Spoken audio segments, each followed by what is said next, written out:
Žēlastība jums un miers no Dieva, mūsu Tēva un mūsu Kunga un Pestītāja Jēzus Kristus. Lasījums no Lūkas evaņģēlija 12. nodaļas no 13. panta. Kāds no pūļa Jēzum sacīja: skolotāji, saki manam brālim, lai viņš dalās ar mani mantojumā. Viņš tam atbildēja: cilvēku, kas mani ir iecēlis jums par tiesnesi vai mantas dalītāju? Un viņš tiem sacīja: pielūkojiet, sargieties no jau kādas mantrausības. Pat pārpilnībā cilvēks nedzīvo no tā, ka viņam daudz kas pieder. Tad viņš stāstīja tiem līdzību. Kādam bagātniekam lauki ienesa labu ražu. Viņš sāka pie sevis spriest, ko lai es daru. Man nav kur savākt savus augļus. Tad viņš teica: es darīšu tā. Nojaukšu savus šķūņus un uzcelkšu lielākus. Un tur savākšu visu labību un citus labumus. Un savai dvēselē es sacīšu: tev ir daudz labuma iekrāts uz ilgiem gadiem. Atpūties, ēd, dzer un līksmo. Tad viņam Dievs sacīja: neprātīgais, šajā naktī tev atprasīs dzīvību. Kam tad piederēs tas, ko esi sakrājis? Tā notiek tam, kas krāja tikai sev, bet netop bagāts Dievā.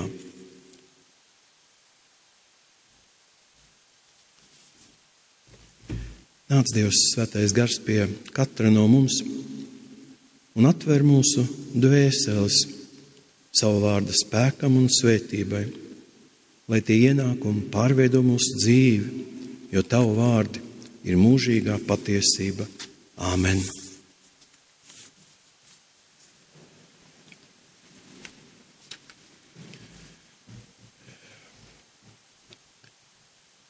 Šodien šī zināmā rakstu vieta mums atkal aicina pārdomāt, vai mēs neesam ieslīguši mantas kalpībā. Tas nenozīmē, ka mēs pie kādas mantas stāvam ceļos un metam krustus. Nenozīmē arī, ka mēs dzenamies pēc kaut kā ilgi gribētu un mums ļoti nepieciešam. Varbūt tas ir vienkārši mūsu darbs, lai mēs varētu uzturēt sevi un nekādas citas domas mums vairs nav. Vai manas acis nav piesietas tikai pie zemes lietām? Vai es nevērtēju apkārtējos un savus radus pēc viņu mantas kā šis brālis? Vai nepiesaucu Jēzu par palīgu tādā īsteni kristīgā cīņā par sev pienākošās daļas saņemšanu? Par saviem īpašumiem mēs cīnījāmies pirms kādiem 25 gadiem, bet gan jau arī tagad mums ir visas iespējas domāt un raudāt par apbižošanu, kas mums ir noņemts un kas mums viss varēja būt. Nē, tādā cīņā Jēzus nav mūsu balstītājs.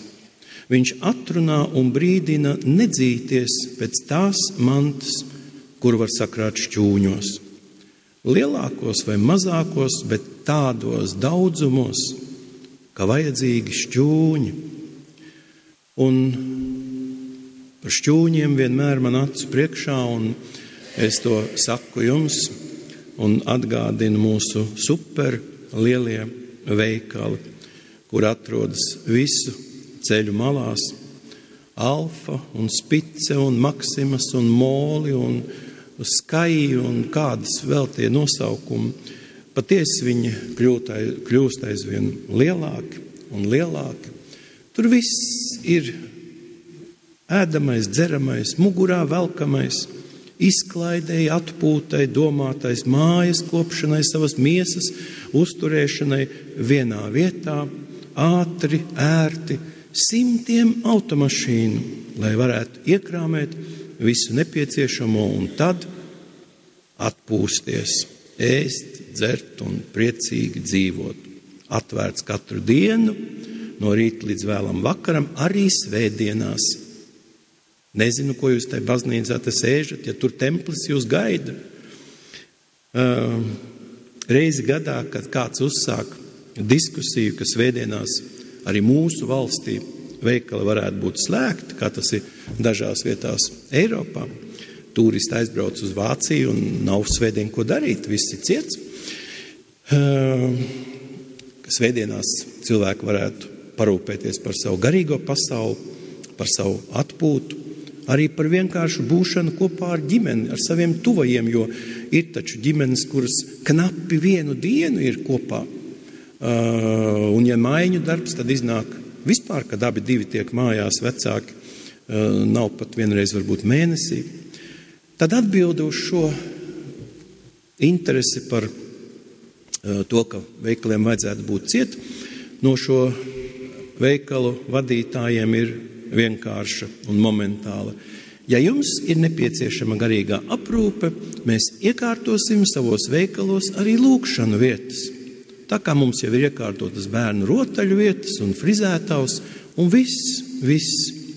visas mūsu vajadzības var tikt apmierinātas. Tikai nāciet pie manis un sauciet mani vārdā, un kalpojiet, maksājot. Mēs kaut kur esam šo schēmu jau dzirdējuši, kas mūs aicina viņu saukt vārdā un viņam kalpot. Mūsu dvēsele, ko Dievs mums ir devis mācīšanai, kas jālieto, lai mācītos, sarunai ar viņu, aicina mūs pacelt acis augstāk no zemes lietām. Un to nav tik vienkārši pat izdarīt baznīcas klusumā, kur nu vēl kādā veikala stūrī, bet arī tur šī saruna notiek. Mūsu dvēseles smeldze, kā ilgas pēc kaut kā nezināma, pēc vārdos neizteikta, ir klātesoša arī tai ģimenei, kas it kā priecīgi staigā, gan tiem visiem pilnajiem plauktiem. Tas ir kas tāds, kas ir ierakstīts mūsu sirds dziļumos jau kopš radīšanas, un kamēr tas nav izteikts vārdos, tas turpina mūs meklēt. Vārds ienākot, aug un izveido jaunu domu pašā cilvēkā. Un tad tālāk šī doma, šī ideja dzīvo savu dzīvi. Šādu jaunu dzīvi cilvēkā izveido katrs literārais darbs, ko mēs izlasām, arī filmu un teātra izrāde mūs ilgi neatlaiž. To mēs zinām, jo tas ir Dieva iestādītais likums. Bet likumi darbojas vienmēr un visās jomās. Un tad tas būtu jāpatur prātā, kad mēs klausamies šodienas ziņas. Jo šo likumu, ka doma ienākuma pie mums dzīvo, brīnišķīgi izmanto visas pasaules lielvaras, cīnīdamās par cilvēka dvēselēm. Mēs tikai šad un tad pieminam, ka tā to dara velns, ka grib pārņemt cilvēka dvēseli, bet kamēr mēs šo lietu atstājam tikai kā tādu vēsturisku frāzi no svētajiem rakstiem, tikmēr tā ir nedzīva. Mēs pasakam un viss, tāpat kā mēs varam kungu vārdu piesaukt. Kungs, kungs, un viņš atbild, sorry, es tevi nepazīstu. Katru dienu aizvadītajā nedēļā pa uzbrukumam. Ar cirvi, ar nāzi, ar mašīnu. Viena daļa skaidri redzamu slimu cilvēku fantāziju vadītu. Jauniešu, lai neteiktu, kad 18 vai 17 gadīgs patiesībā pat ir bērns, kas ir uzņemts svešā zemē, vai pat viņš tur ir dzimis, no kurienes šīs ļaunuma idejas. tās visu laiku tiek tiražētas, pavairotas kā ziņas, vienkārši kā ziņas, reizēm kā socioloģiskās aptaujas. Mēs tad tās ziņas dzirdam un apspriežam un nododam viens otram tālāk, miljoniem publikāciju komentāros pasaules tīklos. Nav svarīgi, kurā pusē. Galvenais, ka tā tiek pavairota šī ziņa, kas nes ļaunumu. Un mēs pievienojamies tai vienai vai otrai nostājai un cīnamies par tām. Idejas īpašība, kā es teicu, ir mūsos iesakņoties. Un tā nelaidīs mūsu dvēseli brīvībā. Tai būs jākalpo. Un tā vairs nav teorētiska grāmatu cīņa. Tā ir reāla pasaules pārdale. Tie nav vairs Bībeles metaforiskie šķūņi. Tā ir valsts vara, kas iespējams vienā vai otrā vietā tiks nomainīta, kad tautas šo ideju iedvesmotas gribēs visu mainīt, cerībā, ka nāks kas labs, nu vai vismaz jauns. Reizi gadsimtā saka, ka dzimstot kāds Hitlers, un pasaule tad sajūg prātā. Tas ir zaudē garīgo līdzsvaru, laba un ļauna sapratni. Es saprotu, ka arī šie mani vārdi ir jāuztver kā cīņa par dvēselēm, bet šī ir cīņa par dvēseles tīrību, par tās atdošanu Dieva tēla vietai, un mums tas ir jādara apzināti. Jākalpo šai Kristus lietai, kamēr vien mēs varam, katrs savā vietā. Dievs mums ir devis acis, ausis, elpu, iespēju saredzēt skaisto ap mums un arī vienam otrā, kad to apjēdz, piedzīvo, tad negribas vairs nekādas šķūņu bagātības, bagāts, kas saredz Dieva skaistumu. Cik bagāti mēs esam? Mūsu tauta kopumā varētu būt bagāta. Pati mūsu zeme mūs tā ved un dod mums visas iespējas, bet tajā pat laikā mēs esam tā vismaz visi raksta, tā atkal ir tā pati ziņa. Mēs esam tādi kašķīgi. Varbūt, ka mums tikai tas ir iestāstīts. Mēs izmantojam katru iespēju atrast kādu savu īpašu nostāju. Bet latviešu tiekšanās pēc atklātas dabas, kas arī nāk no dziļumiem, raksturo mūsu zemnieciskās saknes. Dabas sajušanu ar miesu, ar basām kājām. Mēs cenšamies izrauties pie zemes. To sauc arī par senlatviešu reliģijas pamatu, zemes māte un visi citi dabas dievi. Bet, kad mēs nonākam laukos, atkal tā pati ēšana un dzeršana, lai dvēselei būtu prieks. Nu, nē, dvēselei to nevajag. Tai vajag rasainu pļavu, putnu balsis, ziedu smaržu, ūdens atspīdumu. Tā grib sajust Dieva tuvumu. Var teikt, ka arī ar miesu. Ja mēs saredzam Dieva bezgalīgo gudrību katrā augā, katrā dzīvā radībā, par to mēs varam runāt, tagad arī skatīt tajos pašos saziņas līdzekļos, kas raida visas tās ziņas un kas ir klāt visās pasaules norisēs. Ja mēs to saredzam, tad mums ir jāsaprot arī viņa varenums, un tā ir iespēja pieaugt Dievā. Modernā tehnika ļauj mums apskriet riņķī zemē domās, un realitātēm.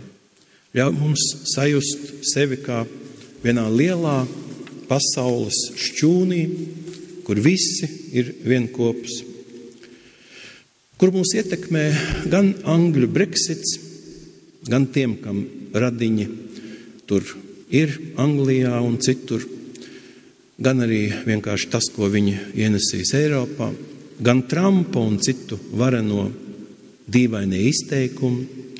No tiem mēs skaidri varam saredzēt, ka mūsu zeme nevienam tā īpaši nav vajadzīga, laikam jau tomēr tikai mums pašiem. Un tas ir jāredz, lai mēs vienotos. Ja jau viss ir novedis pie viena šķūņa, tad mums tajā ir jāsajūtas kopībā. Un tur jāliek tikai tas, kas radies mums pašiem, jo tad tas ir radies ar dievišķās dzirksts palīdzību. Arī Dieva vārds kā pamats ir jālasa pašiem, jo tas uzrunā katru dvēseli dzīvi, tieši un nepastarpināti. Lai arī tam mums trūkst laika. Šodienas šķūnī ir tik daudz palīgu līdzekļu, kas būtu jālieto, jāklausās kaut vai braucot mašīnā. Nezinu, vai piedzīvošu to sapni, ka mūsu jaunieši būtu palīgs vecajiem šīs tehnikas lietošanā. Tā varētu būt viņu kalpošana gan draudzē, gan arī ģimenēs. Atceros to vecmāmu, kuru teica, es mājās pat ieminēties par baznīcu nevaru. Tur taču tāds tumsonības perēklis, un tā viņa ar visiem radiņiem dzīvo un kalpo viņiem, un tad pazūd savā tumsonības perēklī svētdienas rītā.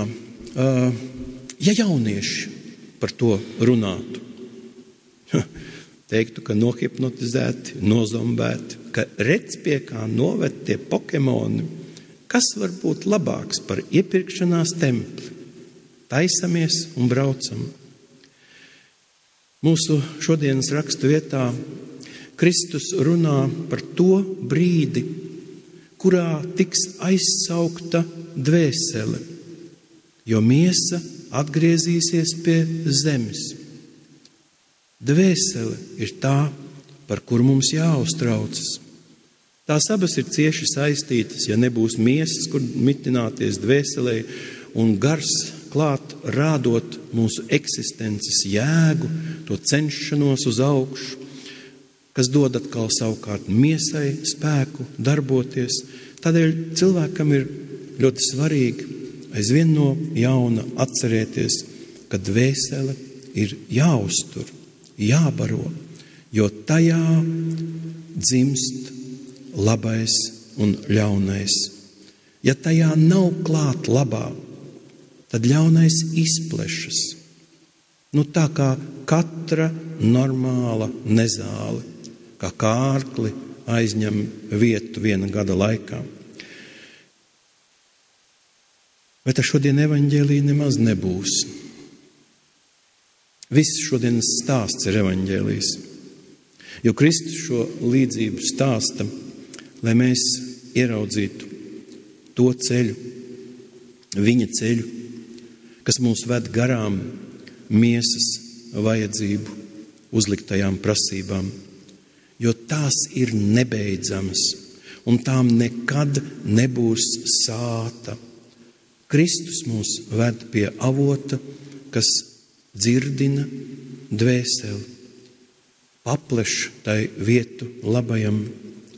Un cilvēks, kura dvēselē ir ilgas pēc Dieva tuvuma, kurš to apzinās, sasniegs pestīšanas brīnumu un ieraudzīs Jēzu Kristu kā pasaules glābēju.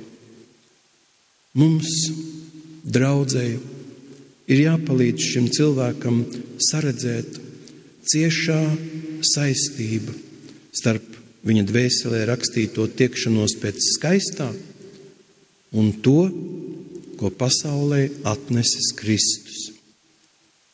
Altāra lasījumā dzirdējām, ja nu jūs esat augšām celti līdz ar Kristu, tad tiecieties pēc tā, kas augšā, kur Kristus sēž pie Dieva labās rokas. Savu prātu virziet uz to, kas augšā, ne uz zemes lietām. Tā nu cilvēka dzīve, pateicoties Kristus upurim, var tikt atbrīvota no grēka smaguma, un viņš var droši skatīties pasaulē un uz savu brāli, kas viņam to zemes gabalu nedod, jo Kristus palīdzēs viņam saskatīt otrā cilvēkā to skaisto, kas viņā dzimst, kad viņš atbrīvojas no grēka nastas un atbrīvojas no visas tās, kas viņu sauc un velk prom, sadzirdot Dieva paša balsi. Tā mēs savas domas vēršot uz augšu, ielūkojoties un saredzot Dieva doto skaistumu mums apkārt, vai ar acīm, vai ar kājām, krājam Dieva bagātību savā dvēselē. Āmen.